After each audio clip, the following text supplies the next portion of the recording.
Iniciando então os nossos estudos de hoje, nós estamos no livro A Gênese, capítulo 6, Astronomia Geral. Nós vamos hoje falar sobre os desertos do espaço e a eterna sucessão dos mundos, a partir do item número 45, aqui da nossa relação. Bom, nós conversamos então no nosso encontro anterior. Deixa eu pegar aqui rapidamente.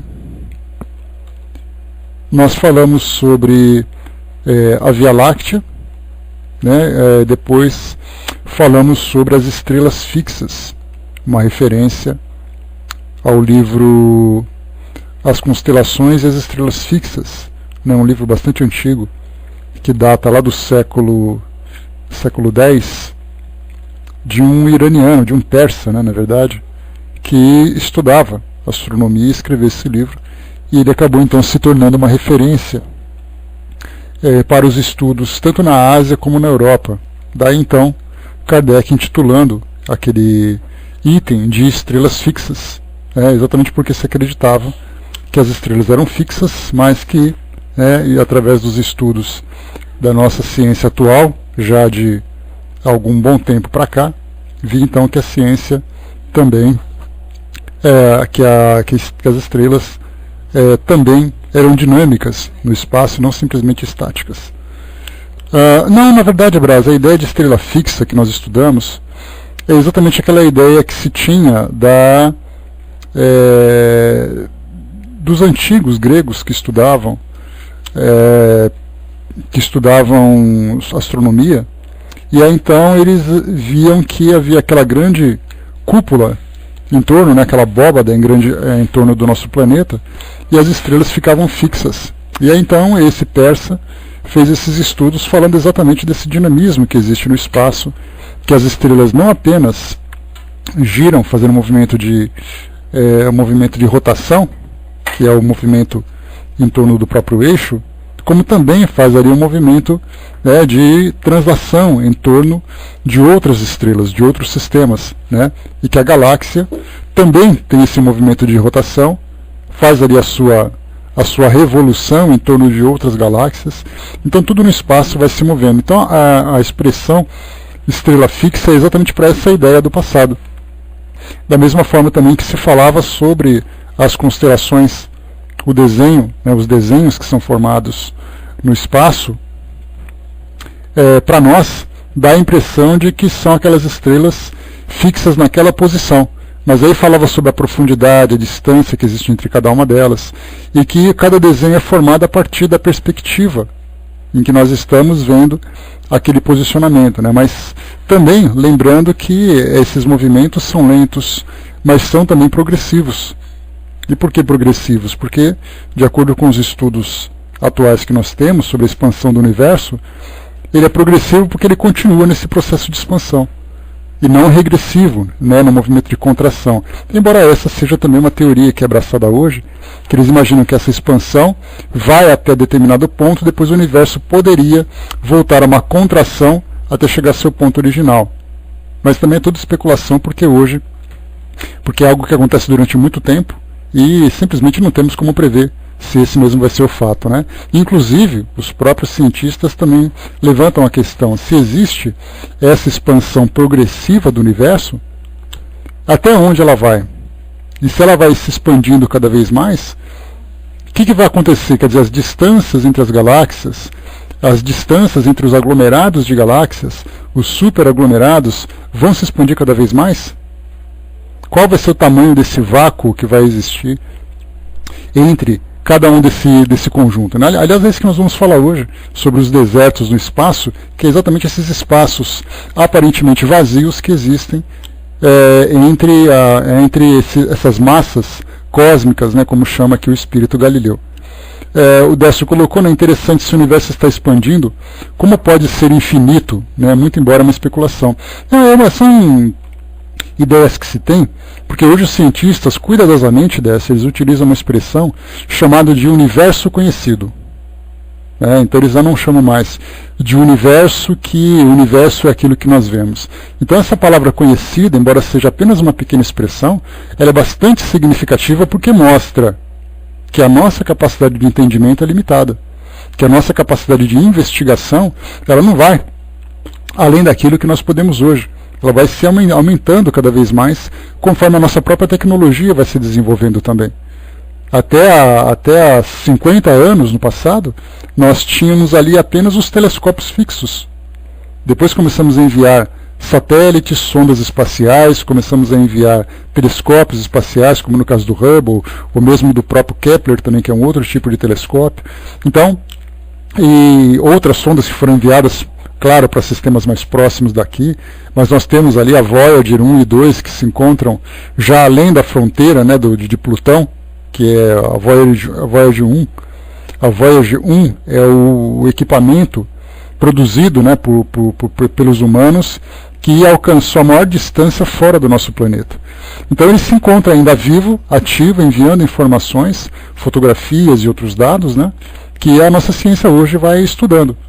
Então, quando se fala o nosso universo conhecido está expandindo, a pergunta é, né, o que existe além do espaço onde ele se encontra em expansão? Aí a ciência simplesmente admite que não sabe. E aí muitas vezes também a gente acaba colocando a ciência como sendo a grande vilã da história, pelo fato dela não aceitar a ideia de Deus de uma forma natural. Então dá a impressão que cada vez que a ciência fracassa numa resposta que ela tenha que dar ou numa investigação que ela precisa fazer, dá para nós uma certa satisfação de pensar assim, tá vendo? A ciência, com toda a sua arrogância, ela não consegue responder tudo. Só que na verdade a ciência é uma grande aliada. O que nós vemos hoje são os homens que com sua arrogância acabam trazendo essa imagem, né, de que se ele não sabe, ninguém mais sabe.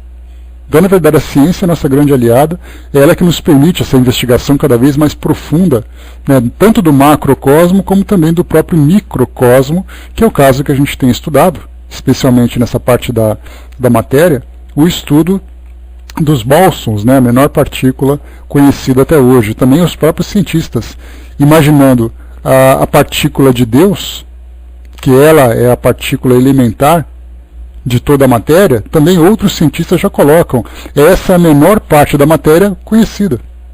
Assim como os próprios gregos na época, quando denominaram o átomo, a gente lembra que átomo, né, o A é um prefixo de negação, tomos significa divisão. Então o átomo era a menor partícula dividida. Aí depois com o tempo vieram, né, os três elementos básicos do átomo, né, que é os elétrons, que são os elétrons, os prótons e os nêutrons. Depois começamos a entrar em partes cada vez mais profundas de partículas chamadas de subatômicas, sendo divididas e divididas e divididas até chegar no limite que nós podemos, mas cada vez mais aprofundando o nosso entendimento. Segundo a ciência, o universo conhecido constitui 4%. O percentual restante, 96%, constitui em matéria escura, que também é um outro desafio para a nossa ciência, né? Porque sabem que a matéria existe, né? A gente vai falar um pouquinho mais sobre isso daqui a pouco, mas não sabe exatamente do que ela é feita. Se ela é feita de alguma coisa conhecida, numa outra condição diferente, se é algo desconhecido. Tudo é novidade ainda para nós, né? E isso graças, né, ao resultado, isso vem graças à pesquisa que a própria ciência vai desenvolvendo. Então, cada vez que a gente avança um pouco mais na nossa tecnologia e no nosso conhecimento, novas perguntas vão surgindo. E aí, quando vierem essas respostas, outras novas perguntas vão surgindo cada vez mais. Felizmente, né? Porque a gente percebe que significa que o nosso conhecimento vai se expandindo cada vez mais. Mas muito bem, então nós vamos estudar hoje os desertos do espaço e depois, né, na sequência, a eterna sucessão dos mundos. Vamos lá. Um imenso deserto sem limites estende-se além do aglomerado de estrelas de que acabamos de falar e o envolve. Então aqui, quando se fala assim, nesse aglomerado de estrelas, nós estamos falando exatamente sobre a Via Láctea. E aí vimos também que mais do que Via Láctea, nós temos tantos e tantos outros aglomerados de estrela. Porque galáxia era um nome que era dado para a nossa galáxia. Assim como a Lua para a nossa Lua, o Sol para o nosso Sol. Então galáxia era o nome da nossa galáxia. E se falava em nuvens que se espalhavam pelo espaço, que eram ainda indefinidas pelo fato de não conseguirem explorar. Hoje, conseguimos encontrar não apenas nuvens, mas nos aprofundarmos cada vez mais nessas nuvens para conhecer exatamente o seu conteúdo e a sua constituição. Então, quando se fala nesse espaço que existe além desse aglomerado de estrelas, nós falamos desse espaço vazio que existe em torno da galáxia onde nós existimos. E aí também nos perguntamos, né, que é exatamente a questão, esse espaço que existe entre essas galáxias, o próprio título diz para nós, os desertos do espaço. O que nós exatamente entendemos por deserto? Deserto é alguma coisa que tem matéria, mas é algo que não mostra aparentemente nenhum tipo de estrutura?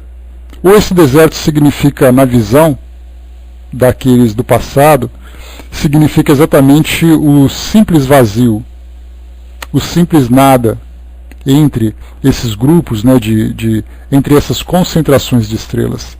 Então é uma questão que desperta em nós a nossa curiosidade e naturalmente nos leva a maiores investigações. Bom dia, pessoal. Solidões sucedem às solidões e incomensuráveis planícies de vácuo se estendem ao longe.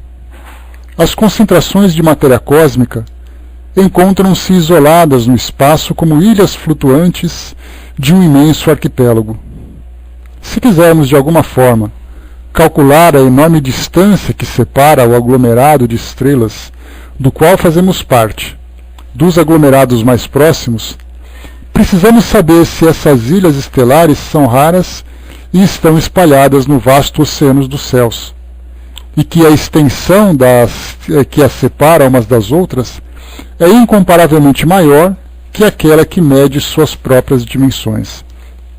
Então, é interessante quando a gente percebe a limitação da linguagem que era utilizada naquela época.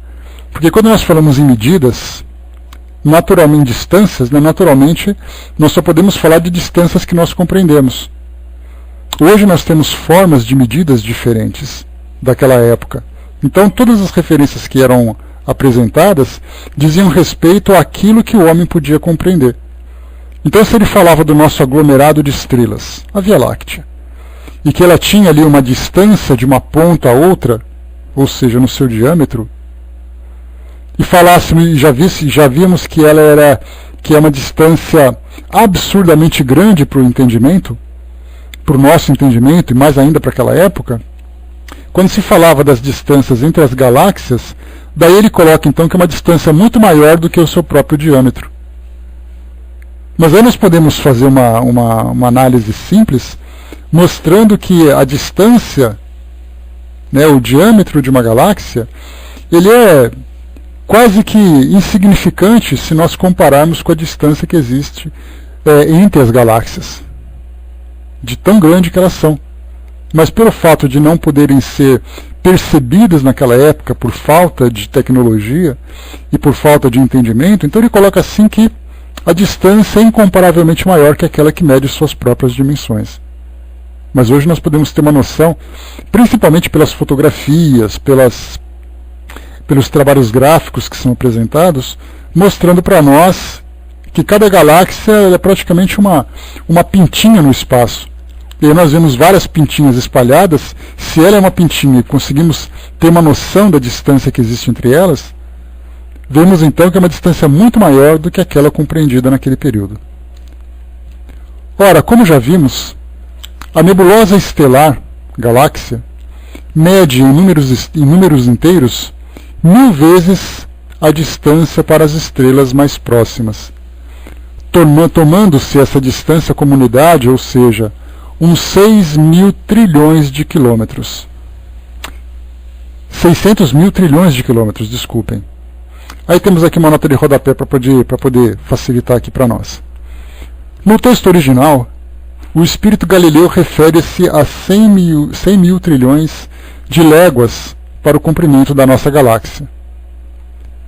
Como uma légua corresponde a 6 quilômetros, fizemos uma conversão para essa unidade, mais em voga nos dias de hoje, Então ele tinha colocado 100 mil trilhões de léguas, fica mais fácil colocar então 600 mil trilhões de quilômetros, né? Mudando então de 1 quilômetro para 6 quilômetros. De todo modo, segundo as observações mais recentes, a nossa galáxia, a Via Láctea, é um imenso aglomerado de estrelas, espiralado, com 100 mil anos-luz de diâmetro. Para se ter uma ideia aproximada do gigantismo dessa distância, se fosse possível atravessá-la em um avião de carreira a jato moderno, levaríamos 100 bilhões de anos para fazê-lo. E pensar que a nossa galáxia é apenas uma entre bilhões de galáxias que a ciência estima existir no nosso universo, algumas das quais milhares de vezes maiores que a nossa. Então nós estamos falando literalmente de medidas astronômicas. Continuando, a distância que se estende entre as galáxias, sendo muito maior, não poderia ser expressa por números acessíveis à nossa compreensão do espírito, à compreensão do nosso espírito. Só a imaginação, em suas concepções mais elevadas, é capaz de transpor tão prodigiosa imensidão. Essas solidões mudas e desprovidas de qualquer sinal de vida, e de encarar, de certo modo, a ideia dessa infinidade relativa. Aqui duas observações. Quando ele fala para nós aqui que a distância que se estende entre as galáxias, sendo muito maior, não poderia ser expressa por números acessíveis à compreensão do nosso espírito. Naquela época, o máximo que se conseguia atingir em termos de distância era ali, eram os quilômetros. Então nós falávamos milhares de quilômetros, milhões de quilômetros, bilhões de quilômetros, trilhões de quilômetros. Depois nós tínhamos as léguas. As léguas já eram outra medida que tratava ali de 6 quilômetros. Então a unidade de medida que se tinha naquela época eram as léguas. Daí então nós vemos que várias vezes elas são utilizadas nos textos aqui por Galileu. Só que a partir do momento em que nós começamos a explorar o espaço de um modo muito mais compreensível, surgiram novas unidades, especialmente destinadas para o estudo das medidas espaciais. Então nós tivemos, por exemplo, um estudo que foi feito, conforme a gente já conversou, a distância entre a Terra e o Sol, aproximadamente 149 alguma coisa, então arredondou-se para 150 milhões de quilômetros. Então nós pensamos o seguinte: para fazer uma medição aqui no nosso sistema solar, desde o Sol até o planeta Netuno, ou mesmo até aquelas regiões próximas, além de Netuno, então nós começamos a usar a unidade astronômica. Então a cada 150 milhões de quilômetros, utilizamos então uma unidade astronômica. Daí fica mais fácil dizer que da distância da Terra até determinado lugar, nós temos ali uma unidade astronômica, 2 unidades astronômicas, 10 unidades astronômicas. Em vez de nós falarmos de 150 milhões vezes 10, que daria 1 bilhão e 500 milhões de distância. Então haja zero para isso. Então nós começamos a utilizar não apenas a questão das unidades astronômicas, mas até mesmo uma propriedade matemática chamada de notação científica, que você já deve lembrar da escola, quando se fala, por exemplo, 3 vezes 10 elevado a 20, ou seja, esse 3 com mais 20 zeros. Então a matemática vai se virando para lidar com essas novas descobertas, com esses novos conhecimentos. Então ela precisa se adaptar, assim como a própria língua portuguesa ou qualquer idioma no nosso planeta tem ali o seu processo de neologismo, que é a criação de novas palavras para poder explicar novas descobertas, novas ideias. A matemática também precisa de novos recursos para poder também se adaptar a essa modernidade. Quando se fala em neologismo, basta a gente lembrar que quando nós falamos em informática, telecomunicações, genética, essas 3 palavras fazem parte de um vocabulário que coisa de 50 anos não existia. Coisa de 100 anos era inimaginável. Computação, tantos nomes que nós podemos imaginar simplesmente analisando a tecnologia. novas expressões que vão surgindo. Então isso é o neologismo. A matemática, a ciência, passa pelo mesmo processo. Ela precisa se adaptar, criando novas ideias, novas formas de expressar essas ideias, né? Então, tivemos as unidades astronômicas. A partir do momento em que começamos a analisar a luz, em especial, ali nas 3, 4 primeiras décadas, né, do início do século XX, nós tivemos ali o estudo da luz, o estudo da velocidade da luz, e aí então começamos a utilizar anos-luz.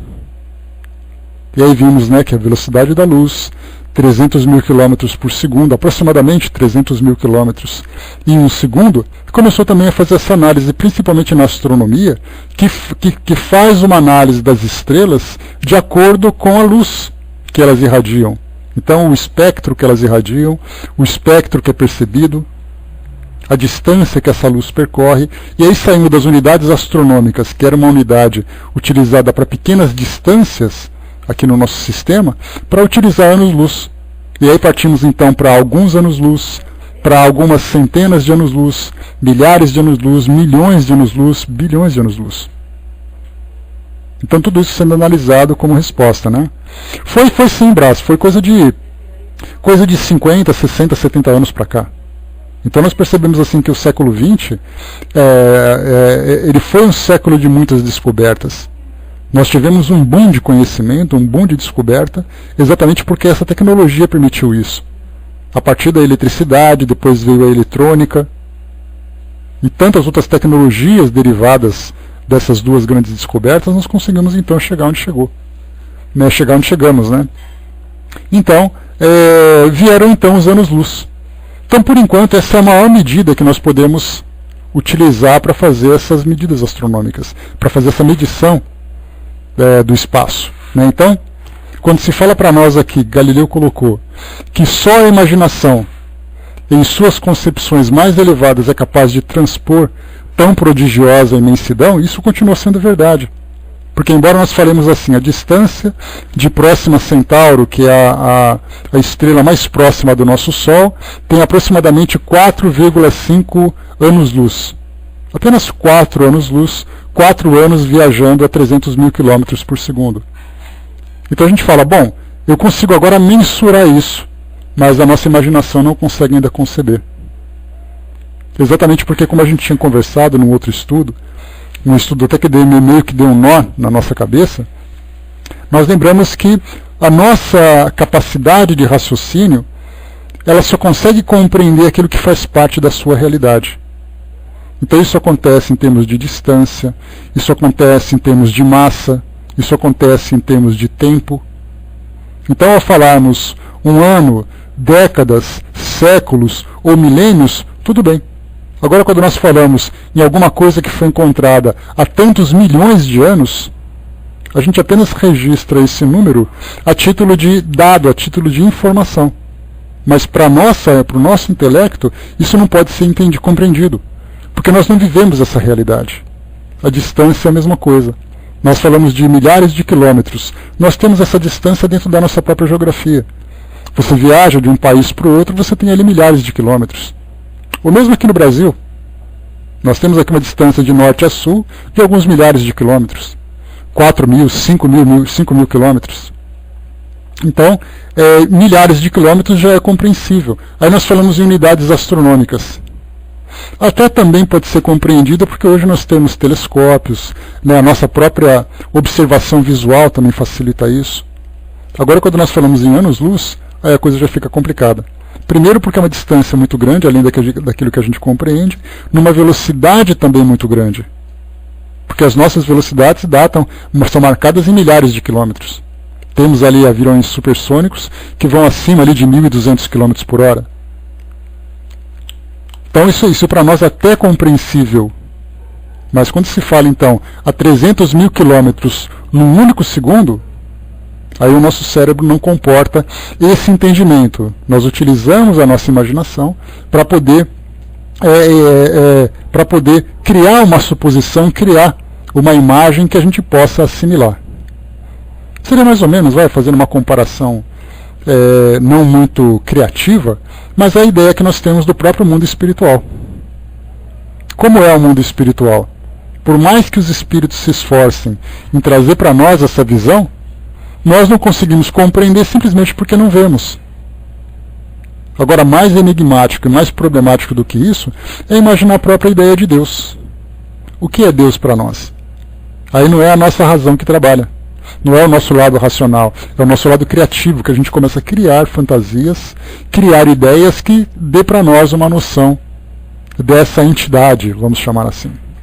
Então, muito bem, essa é a primeira ideia. O que eu queria colocar para vocês também aqui é uma nota de rodapé que chegou, dizendo o seguinte: estudos atuais confirmam a comunicação do espírito Galileu em relação aos desertos do espaço. A hipótese mais recente, baseada na análise das observações efetuadas pelos telescópios e radiotelescópios modernos, indicam que as galáxias se agrupam em superaglomerados que podem atingir dimensões da ordem de 1 bilhão de anos-luz, separados entre si por imensos espaços vazios da ordem de 150 a 200 milhões de anos-luz. O superaglomerado local, centrado no aglomerado da galáxia de Virgo, ou Virgem, né, do qual faz parte o grupo local, que contém a nossa galáxia, a Via Láctea, estende-se por uma distância de 100 milhões de anos-luz. Então, mais uma vez, números, números e números, zeros e mais zeros e mais zeros. Então a gente vê assim que é tão difícil de ter uma estimativa que os números que são utilizados são números redondos.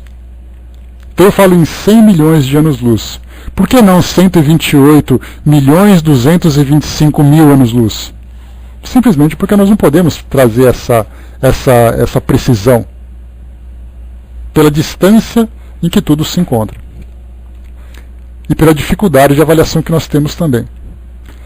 Entretanto, diz aqui Galileu, esse deserto celeste que envolve o nosso espaço sideral e que parece se estender como os confins recuados do nosso mundo astral, é abrangido pela visão e pelo poder infinito do Altíssimo, que muito além dos céus dos nossos céus, desenvolveu a trama de sua criação ilimitada. E aqui nesse item 46, aqui já começamos a quebrar o predomínio da ciência na análise desse tema, porque nós falamos exatamente do poder infinito do Altíssimo. Nós já colocamos então Deus como sendo o elemento primordial, saindo simplesmente dos cálculos matemáticos e astrofísicos que são apresentados. Aqui quando se fala, bom trabalho Miriam, beijos. Aqui quando nós falamos nessas vastas solidões, ou nesse deserto celeste, como nós comentamos no início, hoje a ciência considera então, o Décio lembrou lá em cima no comentário, que a ciência hoje estima que 4% do universo que nós vemos hoje é considerado universo material. Os outros 96% simplesmente de matéria escura, que é uma matéria invisível. Por que é chamada de matéria escura? Porque toda matéria irradia algum tipo de energia, algum campo energético, porque o átomo faz isso.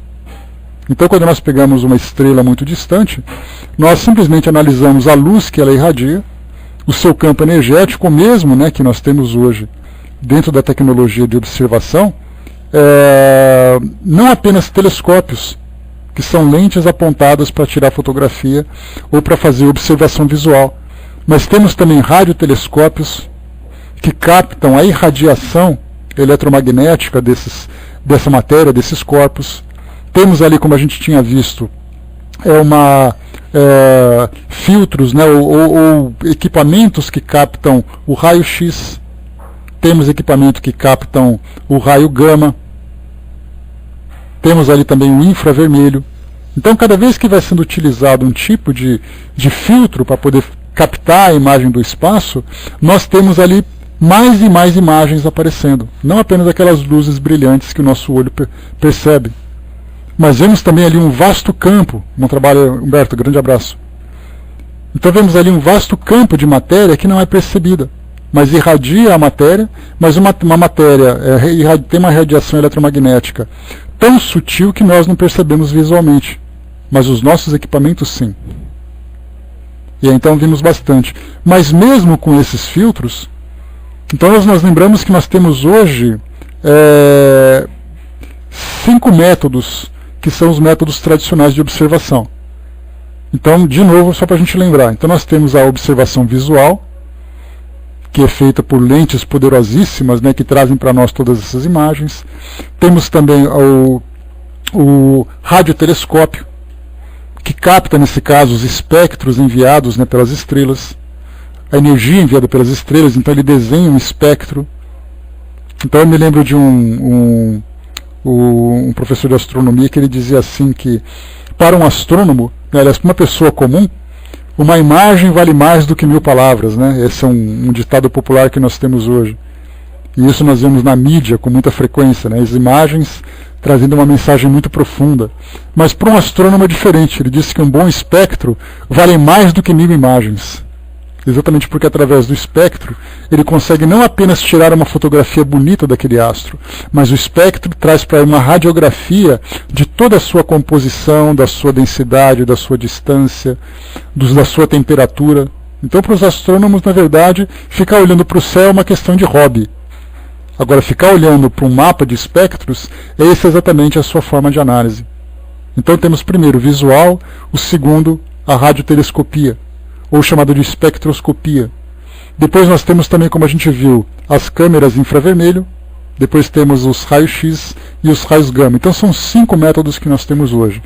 Daqui talvez a uma década, talvez tenhamos uma nova forma de observação, e a partir dessa observação nós veremos mais um tipo, né, de matéria que se encontra dispersa no espaço. E aliás, essa é uma grande expectativa que nós temos hoje, de tentar encontrar o mundo espiritual através dos equipamentos. Nós temos hoje a transcomunicação instrumental, que embora os nossos equipamentos eletrônicos, né, os nossos equipamentos de registro visual ou sonoro ou alguma coisa desse tipo, nós conseguimos captar os espíritos se manifestando de várias formas. Então, seja através de uma fotografia, seja através de uma interferência na televisão, seja através do rádio, num telefone celular, numa secretária eletrônica, num computador, numa filmagem que é feita. Então temos ali os espíritos se manifestando, mas nesse caso nós temos os espíritos que interferem na frequência eletromagnética captada por esses equipamentos. Mas não são equipamentos voltados para isso. Então eu me recordo que eu até comentei com vocês de um filme evangélico que certa vez eu assisti, e eu assisti pela curiosidade do tema, né, porque ele falava exatamente sobre um óculos que tinha a capacidade de fazer com que a pessoa que o usasse visse o mundo espiritual. Então as pessoas colocavam aquele óculos e viam anjos e demônios andando entre as pessoas, interferindo, fazendo, acontecendo. Então a nossa fantasia é exatamente essa, né? O nosso maior desejo, um equipamento que nos permita ver o mundo espiritual. Ver os espíritos transitando entre nós.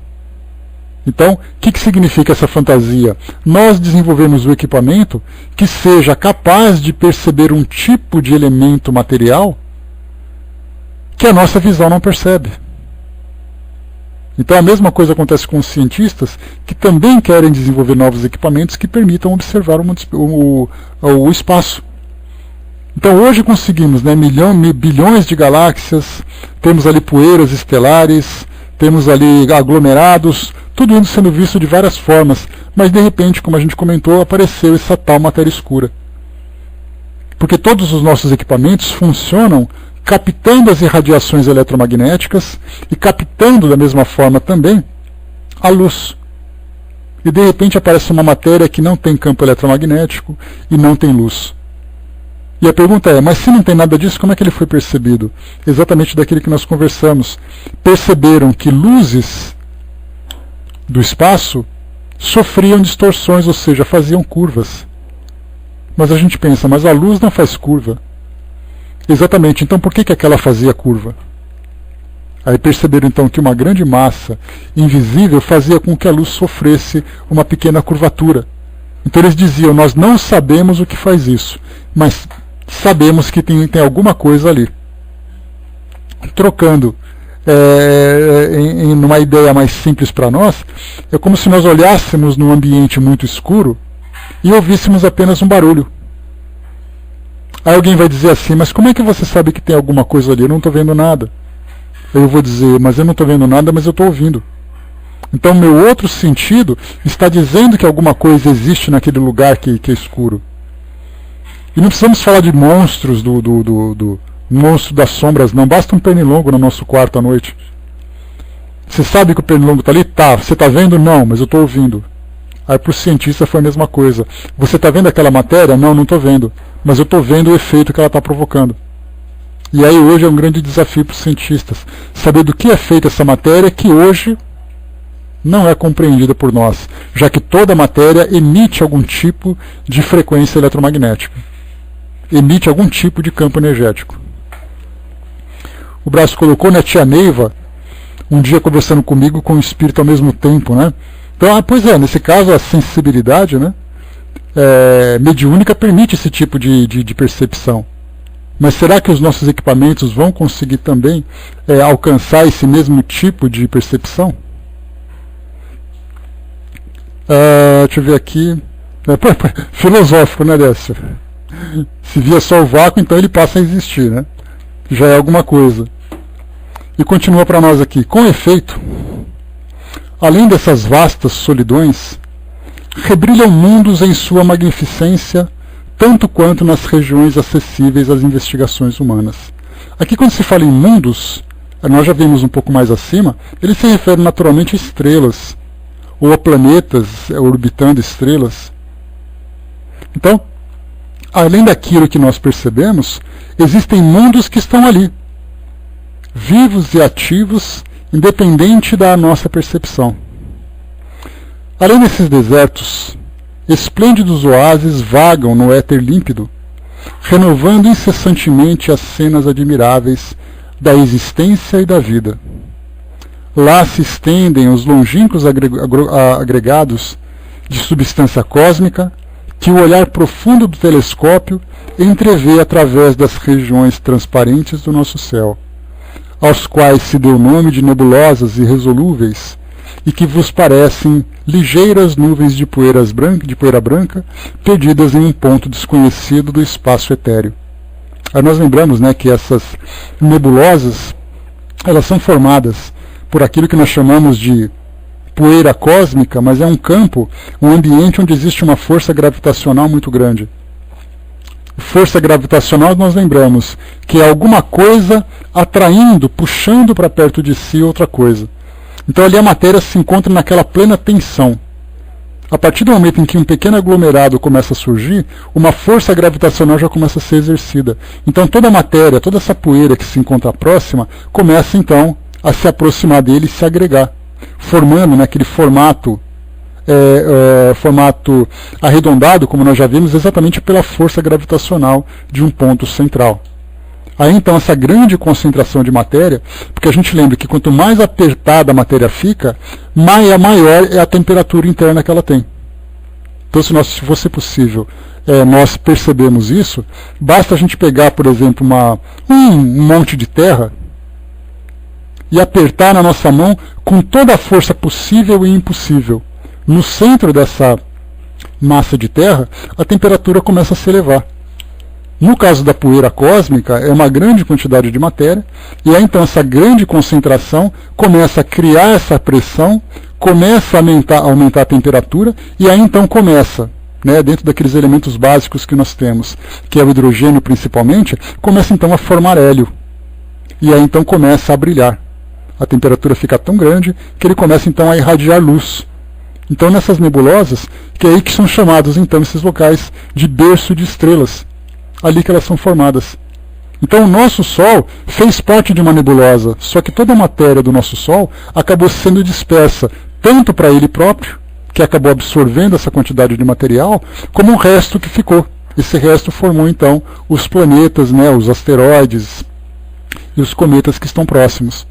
Então, em todo lugar onde existe uma nebulosa, é uma concentração, é uma área temporária. Porque a partir do momento em que as estrelas começam a se formar, essa matéria desperta começa então a ser atraída e concentrada com esses astros.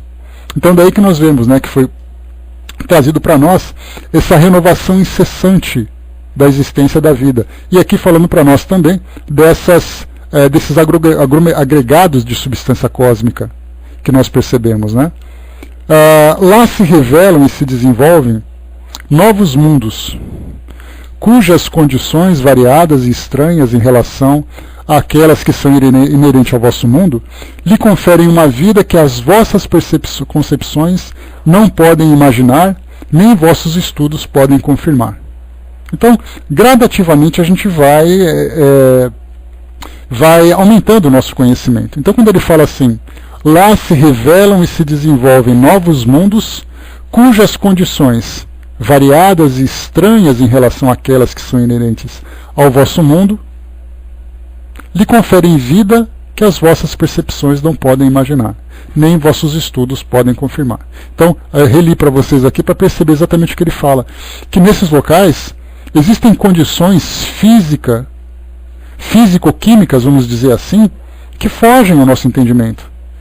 Embora hoje a nossa ciência, né? Como é que está o som, pessoal? Me dá um retorno, por favor. Só para saber se está ok? Beleza, então. Se por acaso piorar para vocês aí, por favor, me avisa. Então, quando nós falamos sobre essas regiões, nós falamos de condições físico-químicas que não compreendemos. Para ter uma ideia, para poder facilitar o nosso entendimento, basta a gente ver a força da nossa gravidade. Aqueles 9,8 metros por segundo ao quadrado, que é exatamente o que causa a força-peso que nós temos hoje.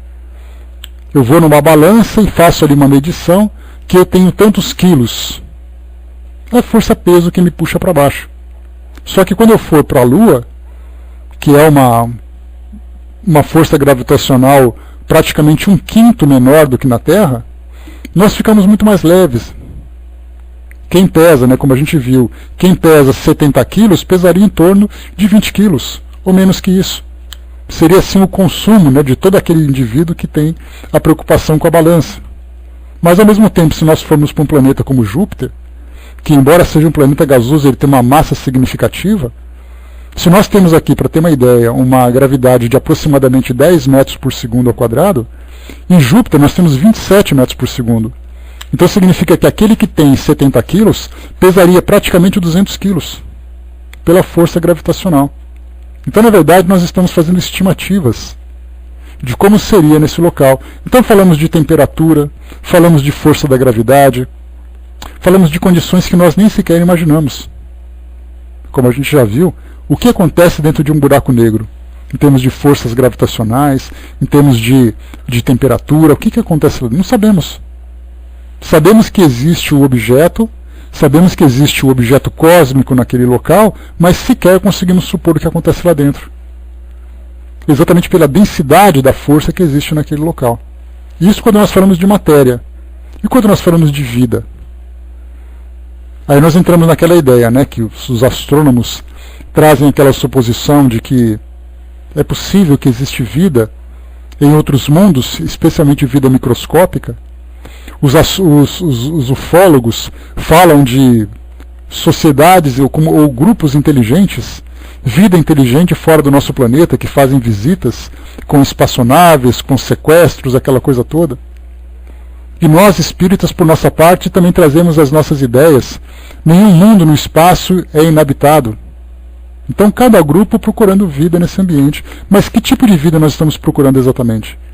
É uma vida espiritual? É uma vida biológica, de acordo com o que nós compreendemos? É um outro tipo de vida que foge do nosso entendimento? Porque vida para nós é isso que nós temos hoje. É ou vida biológica, formada por células, por proteínas e coisa e tal, ou nós temos vida espiritual.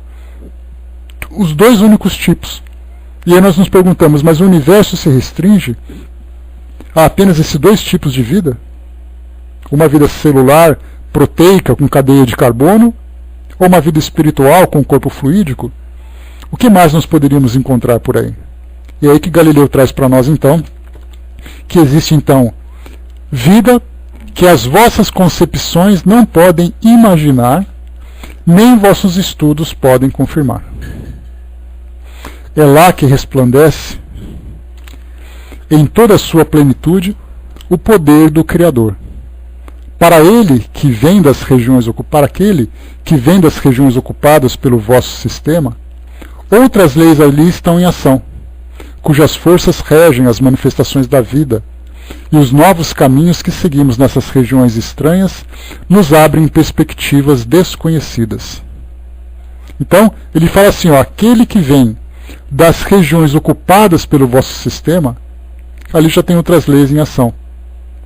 E aí nós falamos, né, o próprio Kardec, quando ele traz para nós na Revista Espírita a vida no planeta Júpiter, sobre condições diferentes, densidade diferente, evolução diferente, já desperta a nossa curiosidade, independente de ser um fato ou não.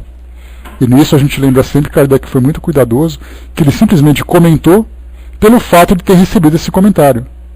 Mas ele mesmo não poderia fazer nenhum tipo de afirmação. Olá, Sussu. Bom dia, Luiz. Angelina perguntando, poderá ser matéria mais sutil? Angelina, é um campo completamente aberto à nossa imaginação. Se você disser para mim que você acredita que lá no espaço tem homenzinhos verdes com anteninhas, eu vou dizer para você que pode ser que sim. Eu vou dizer para você que existe aquela grande massa, aquela gosma cósmica que devora mundos, também está valendo. Para quem assistiu a esse filme de heróis, né, o Lanterna Verde, mostrou um outro tipo de vida no espaço que, sei lá se existe ou não. Como é que a gente pode dizer alguma coisa que nós não compreendemos? Como eu falei, então é um campo aberto à imaginação. Pode ser um tipo de matéria sutil, pode ser um outro tipo de vida biológica, pode ser um tipo de energia que existe. Para quem gosta de assistir, por exemplo, Jornada nas Estrelas, né, que busca novos mundos, novas civilizações, indo onde o homem jamais poderia ter ido, aquela coisa toda, nós encontramos ali vários tipos de vida, das mais estranhas, das mais esquisitas, cada um vivendo do seu jeito. Então é um campo aberto à nossa imaginação. Mas a ciência, embora ela utilize também a imaginação para supor aquilo que ela talvez encontre, ela depende de dados. Então, em vez de pensar nas grandes estruturas de vida, ela procura inicialmente a vida biológica, que é aquilo que é o mais racional num ambiente onde existe água líquida. E ponto. É o máximo que ela pode alcançar.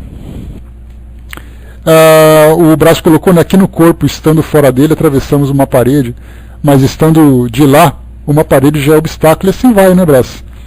De acordo com a densidade, os espíritos também vão encontrando obstáculos, porque nós falamos de campos energéticos. Falamos de energia, falamos de um elemento sutil, de matéria sutil. E até mesmo essa expressão, densidade molecular, é estranha. Porque molécula, na verdade, é uma junção de átomos que nós conhecemos hoje. Mas que tipo de elemento constitui, por exemplo, o fluido cósmico universal?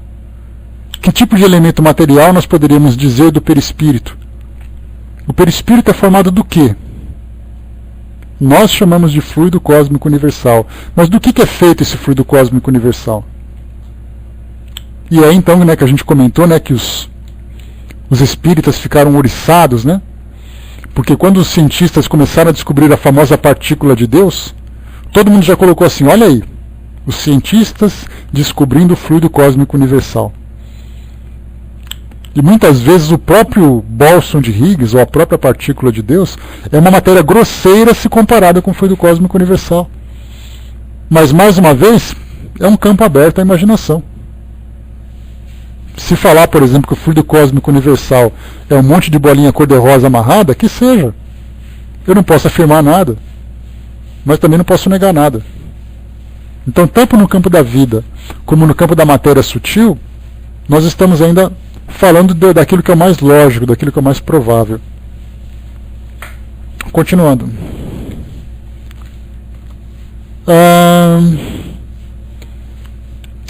Bom, fechamos por aqui então essa primeira parte, que é exatamente dos desertos do espaço, né? Então, mais uma vez, temos aí então essas novas descobertas que a ciência vem alcançando, exatamente acompanhando o próprio desenvolvimento da tecnologia.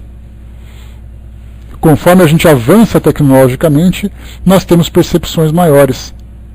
A mesma coisa que aconteceu com os telescópios, com os radiotelescópios, com os filtros que eles utilizam, nós podemos falar também da vida microscópica. Primeiro era o microscópio óptico, depois o microscópio eletrônico. Aí começamos a falar também sobre radiografia, depois falamos sobre tomografia, depois sobre ressonância magnética e outros equipamentos, ultrassom e tantos outros que vão se desenvolvendo. Então nós podemos dizer que a medicina ela tem a mesma característica da astronomia. Conforme os equipamentos vão se desenvolvendo, nós vamos alcançando novas respostas. Então daqui a 10 anos, qual será o próximo equipamento desenvolvido pela medicina? Para tratamentos de patologias, ou mesmo para estudos de anatomia. Conseguimos chegar até o DNA. O DNA é o limite? Por enquanto sim. Mas o que existe além do DNA em termos de microestruturas? Conforme os equipamentos foram sendo descobertos e os homens forem desenvolvendo novas ideias, novos cálculos, ele vai se aprofundando cada vez mais.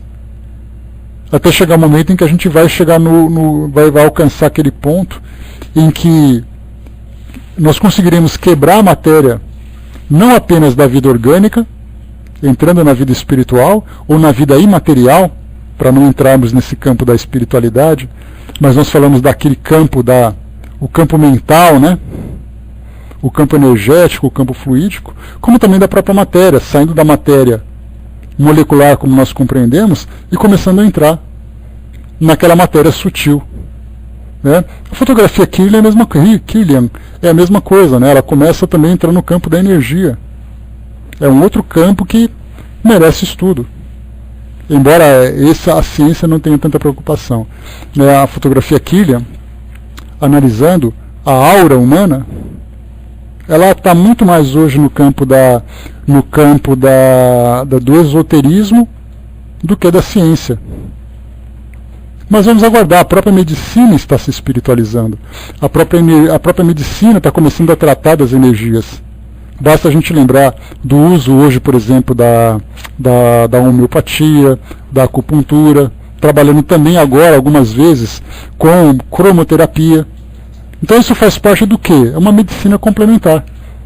É uma terapia complementar. Que ainda existe aquela discussão, será que tem validade? Será que não tem validade? Então estamos começando a trabalhar também nesse campo das energias.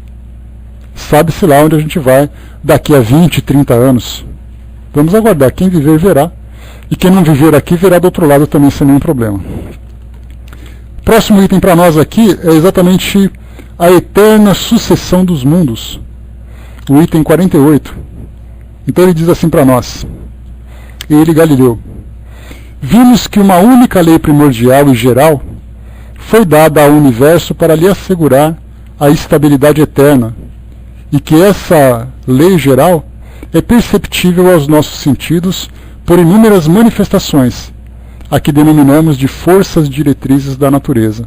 Nós já estudamos sobre as forças, né, da natureza no começo desse capítulo, que fala sobre a força da gravidade, a força da eletricidade, as forças nucleares. Então são as 4 forças conhecidas. Então, mais uma vez, a ciência toma sempre esse cuidado de não trazer de uma forma definitiva uma ideia. Então são as forças conhecidas, é o universo conhecido. Então, tudo nesse campo do quê? Da nossa limitação. Então o universo todo é regido por essas forças a princípio. E daí então, tendo como resultado, um resultado que é lógico para nós. Então toda a matéria pode se transformar num astro no espaço, ou seja lá um asteroide, seja um planeta, seja um planeta gasoso, um planeta rochoso. Porque lembrando sempre que no caso de um planeta gasoso, como é o caso de Júpiter, como é o caso de Saturno, né, os planetas que vão além do cinturão de asteroides, eles têm um pequeno núcleo rochoso, mas depois existe uma grande quantidade de gases, inclusive gases líquidos, segundo alguns estudos. Então nós temos ali gases líquidos, gases naturalmente em estado gasoso, e aí promovendo também essa força gravitacional. Então as leis, de modo geral, elas vão sendo estudadas, vão sendo compreendidas de acordo com as nossas observações. Então o homem viu o Sol, começou o estudo do que o Sol é formado, quais são as leis que regem a sua estrutura. Depois vimos o nosso sistema solar, por que os planetas estão gravitando em torno dessa estrela. Foi analisado então a força da gravidade. Depois fomos um pouco mais além, analisando, como a gente viu há pouco, né, uma nebulosa, uma galáxia ou qualquer outro tipo de estrutura. Então as mesmas leis predominantes em todo o universo, pelo menos dentro daquilo que nós compreendemos. Vamos mostrar agora que a harmonia do mundo inteiro, considerada sobre o duplo aspecto da eternidade e do espaço, é assegurada por essa lei suprema. E aqui então ele já começa a falar sobre o tempo e o espaço, que são dois elementos do universo também, que dá muito nó na nossa cabeça. Com efeito, se retrocedermos à origem das primitivas aglomerações de substância cósmica, observaremos que a matéria, sob o domínio dessa lei, já sofre as transformações necessárias que a levam da semente ao fruto maduro, e que, sob o impulso dessas diversas forças nascidas dessa lei, ela percorre a escala das suas revoluções periódicas. Inicialmente, centro fluídico dos movimentos, a seguir, geradora de mundos, mais tarde, núcleo central e de atração das esferas que tiveram nascimento em seu interior. Então nós falamos, na verdade, sobre o ciclo de existência dos astros que existem no espaço. Então uma estrela nasce, ela passa pela fase de juventude, chega na parte de maturidade. E naturalmente, seguindo a lei progressiva, né, ela sempre vai, tudo aquilo que nasce tem uma tendência a morrer. Só que, na verdade, esse nascimento e morte é uma visão poética que nós temos. Tanto que, se nós pesquisarmos a morte de uma estrela, o que nós entendemos como morte exatamente? Na nossa visão, a morte é uma destruição. E Kardec mesmo teve uma preocupação de estudar isso lá no Livro dos Espíritos, falando sobre a lei de destruição, que não é morte, mas é transformação. Obrigado, Cindizinho. É uma transformação. Então, na verdade, a estrela, aquela matéria se transforma, formando aquele aglomerado, passa por todas as fases regidas por essas leis físicas, a força da gravidade, depois o aquecimento, transformação da matéria, o desgaste do seu núcleo, e depois uma eventual explosão ou uma eventual dispersão dessa matéria. Mas a matéria continua existindo. Como já dizia o próprio, se não me engano, Sebi, que dizia isso, né? Na natureza nada se cria, tudo se transforma, né? Então, exatamente no próprio espaço, quando nós vemos uma estrela nada mais é do que parte de um processo de transformação da matéria. Lavoisier, obrigado, Décio. Sabia que era um desses dois. Então vemos assim que todos esses astros passam por esse processo de transformação. E cada fase de transformação, essas leis naturais são aplicadas. Nós vemos isso no nosso próprio corpo físico. Nós nascemos e morremos. Na verdade, nós não nascemos e nós não morremos. Na verdade, nós ocupamos uma matéria, nós ocupamos um corpo material que tem ali a sua fase de formação, a sua fase de desenvolvimento, a sua fase de concentração de energia, né, que desde o início começa, e depois a fase em que a energia se dissipa e a matéria naturalmente se desfaz. Então o que acontece com o nosso corpo acontece com qualquer outro tipo de objeto no universo. E as mesmas leis que regem todo esse processo.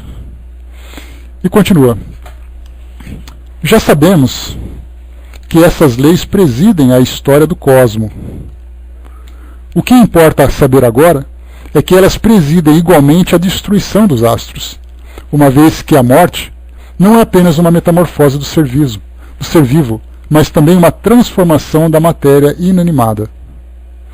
E se é certo dizer, em sentido literal, que a vida só é acessível à foice da morte, também é certo afirmar que é necessário que a substância sofra transformações inerentes à sua constituição. Eis aqui um mundo que desde a sua origem percorreu toda a extensão dos anos que a sua organização especial lhe permitia percorrer. Extinguiu-se o foco interior de sua existência, seus elementos próprios perderam a virtude inicial.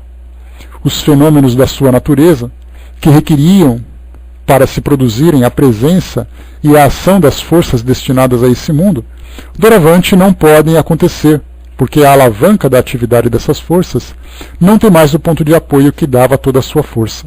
Então, na verdade, ele está falando sobre toda aquela energia que gera essa transformação, mas essa energia tem o seu prazo de validade.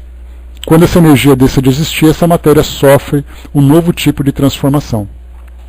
Luiz perguntou: a consciência está fora do espaço-tempo? Luiz, a gente não consegue nem entender o que é o espaço-tempo, quanto mais entender o que é a consciência. Então, na verdade, a gente fica com o pensamento: penso, logo existo, e a gente vai para o McDonald's e come um lanche. Porque a gente não consegue simplesmente entender essa realidade. Talvez, no plano espiritual, na condição de espíritos, nós tenhamos um entendimento maior do que significa essa ideia do espaço-tempo. Hoje mesmo, pela manhã, saiu uma notícia que eu vi aqui nas publicações da internet, que cientistas dizendo que através da mecânica quântica a realidade não existe. Olha só essa ideia. Mecânica quântica dizendo que a realidade não existe. Então o que nós vivemos exatamente, se a realidade não existe? Então olha só, esse campo filosófico que nós entramos agora, simplesmente especulando aquilo que nós não entendemos. Então certamente essa realidade vai se tornar para nós muito mais concreta quando nós tivermos a nossa consciência liberta dessa percepção limitada que nós temos hoje. Porque todas as nossas conclusões que nós conseguimos tirar agora, elas dependem dos nossos sentidos. Então o meu sentido, aqueles 5 sentidos básicos, né, olfato, paladar, tato, audição e visão. Então são esses os instrumentos que eu tenho para perceber essa realidade à minha volta. Se esses instrumentos são tão limitados, eu consigo ver até um determinado campo, e eu consigo expandir esse campo com os equipamentos, eu consigo... o próprio paladar, ele é estimulado através de temperos, através de elementos químicos que nós utilizamos. O nosso olfato é a mesma coisa. A audição, se eu não consigo ouvir, coloco um fone de ouvido e amplio o som. Então, mesmo assim, ampliando todo esse nosso acervo, nós continuamos restritos a ele. Agora, quando nós pensamos no mundo espiritual, um espírito que não depende desses 5 elementos, o espírito tem uma percepção de consciência energética, fluídica, vibratória, muito além, ali talvez a gente consiga ter uma compreensão um pouco maior. Isso se nós estivermos bem adaptados ao mundo espiritual. Porque a gente lembra que muitos espíritos vão para lá continuando vivendo uma realidade física, uma realidade material. Mas aqueles que já conseguiram quebrar essa ligação, esse vínculo com o mundo material, Jung diz que a consciência está fora do espaço-tempo. Pois é, o que é o espaço-tempo exatamente? O que nós entendemos como espaço-tempo? Porque, na verdade, a nossa consciência ela depende do espaço-tempo. Por exemplo, você se localiza num ambiente de acordo com aquilo que a sua percepção te dá. Onde eu estou, que distância que eu estou, quem são os elementos fora. E o tempo? É a hora que eu acordo, é a luz do sol, é a noite. Então, na verdade, a nossa percepção, compreendida pela nossa consciência, depende dessa percepção de espaço-tempo. Eu me recordo de um livro que eu li, que falava sobre uma vivência de um certo espírito. Independente se o livro era bom, se o livro não era, mas trouxe uma ideia interessante, que o espírito começou a viver uma realidade que ele perdeu a noção do tempo e do espaço onde ele se encontrava. Era um ambiente que ele não conhecia, um ambiente com muita névoa, então ele não tinha visão de distância, ele perdeu a noção do tempo porque já não tinha mais percepção se era dia, se era noite. Chegou uma hora que ele entrou em colapso. Ele começou a sentir aquela tontura toda e o espírito perdeu a consciência, ou seja, ele desmaiou. E por que isso tudo? Porque a nossa consciência depende dessas referências. Ainda depende dessas referências.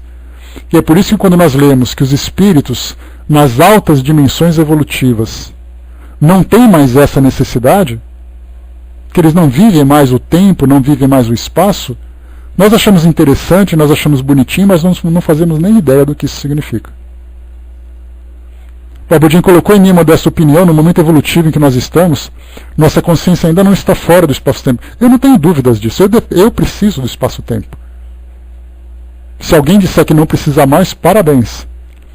Eu ainda preciso do espaço-tempo, eu ainda preciso torcer pro timão, eu ainda preciso comer carne, eu preciso de um monte de coisa. Aqueles que não precisam, sorte. Que bom, se desprenderam dessa realidade limitada, dessa realidade material e continuam, já estão vivendo agora num espaço mais avançado. Mas isso faz parte dessa nossa realidade. Nós não temos condições ainda de abrirmos mão daquilo que os nossos sentidos oferecem. E muito mais do que isso. O fato de nós estarmos encarnados num mundo material como o nosso, absolutamente dependentes desses sentidos, mostra que a nossa consciência precisa do espaço-tempo. Do contrário, nós não estaríamos aqui. Para que eu estou preso no mundo material, dependendo de tempo, dependendo de espaço, se eu sou um espírito liberto da matéria? Então nós gostaríamos de não ter essa dependência, mas o fato de estarmos aqui já mostra que nós somos dependentes dela. Faz parte dessa nossa realidade. Então, por mais que eu queira fugir, querer nem sempre é poder. Faz parte ainda desse nosso processo evolutivo. Vamos aguardar daqui a algum tempo, né? Nós ficamos nos perguntando, né? Será que Dr. Bezerra de Menezes, Emmanuel, Joana de Ângeles e outros espíritos assim do nosso meio, será que eles também estão libertos dessa ideia de espaço-tempo? Ou será que, porque muitas vezes a gente coloca como definitivo aquela dualidade, né? Ou ele sim depende ou ele não depende. Mas e se esse espaço-tempo tiver outra percepção no mundo espiritual? Os próprios espíritos falam isso, né? Lá no Livro dos Espíritos nós temos um capítulo até um pouco extenso que fala sobre as percepções dos espíritos. Como eles se percebem? Como eles se veem no mundo espiritual? E é daí que entra, inclusive, aquela condição, aqui a gente já está entrando no campo dos devaneios, da filosofia, né? De você pensar assim, para que servem as colônias espirituais? Para que servem essas comunidades no mundo espiritual, essa estrutura no mundo espiritual? Muitos vão dizer assim, mas o espírito é imaterial, ele não precisa disso. O espírito não, mas a consciência sim. Porque o espírito, se ele não tiver a noção de tempo e espaço, ele simplesmente entra em parafuso. Ele entra em colapso. Ele precisa dessa referência por enquanto. Daí então os espíritos, ao chegarem no mundo espiritual, eles precisam de um ambiente semelhante para tranquilizarem as suas consciências. E eles gradativamente vão se desprendendo disso com o passar das encarnações. Aí o indivíduo pensa assim, mas para que eu vou para o mundo espiritual? Para que eu preciso de casa no mundo espiritual? Para que eu preciso de rua no mundo espiritual? Será que você consegue se imaginar sem isso? Se imaginar nesse momento, sem onde você ter onde pisar, sem onde você ter onde se relacionar, para onde olhar, para onde pensar? Então, na verdade, os espíritos no mundo espiritual, eles ainda estão tão ligados a essa noção de espaço-tempo como a nossa. Eles podem se desmaterializar, não precisar daquilo que o mundo material oferece, mas as suas consciências ainda estão se libertando. E isso demora muito tempo, demanda muito tempo. Por isso que eu falei para vocês, Dr. Bezerra de Menezes, onde que ele vive? Como ele se percebe, como ele percebe o espaço-tempo? Talvez ele ainda tenha necessidade dessa percepção, embora de um modo diferente da nossa. De um modo diferente do nosso modo de ver. O tempo e o espaço é visto de um modo diferente, é percebido de um modo diferente.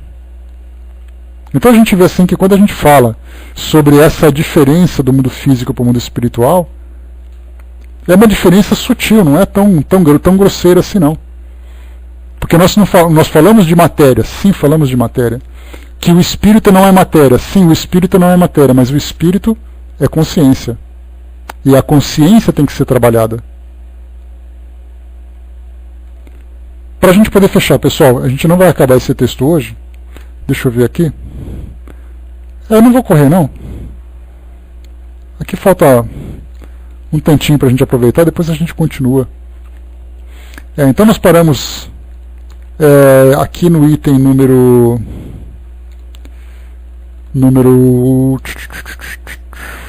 48, a eterna sucessão dos mundos. Eu vou começar esse mesmo texto na semana que vem, na segunda-feira. Eu tinha lido aqui para vocês uns dois, o item 48 e 49, mas a gente volta a fazer a leitura só para dar uma revisada aqui, para a gente não perder esse raciocínio. Tá certo? Então é isso, pessoal. Trouxe para vocês aqui uma viagem pelo campo da mente, né? Pela nossa imaginação, pelo campo da filosofia e tudo mais. Mas é exatamente isso. Essa confusão toda que nós encontramos faz parte dessa dificuldade que nós temos de entender essa realidade que nos envolve, essa realidade que nos toca.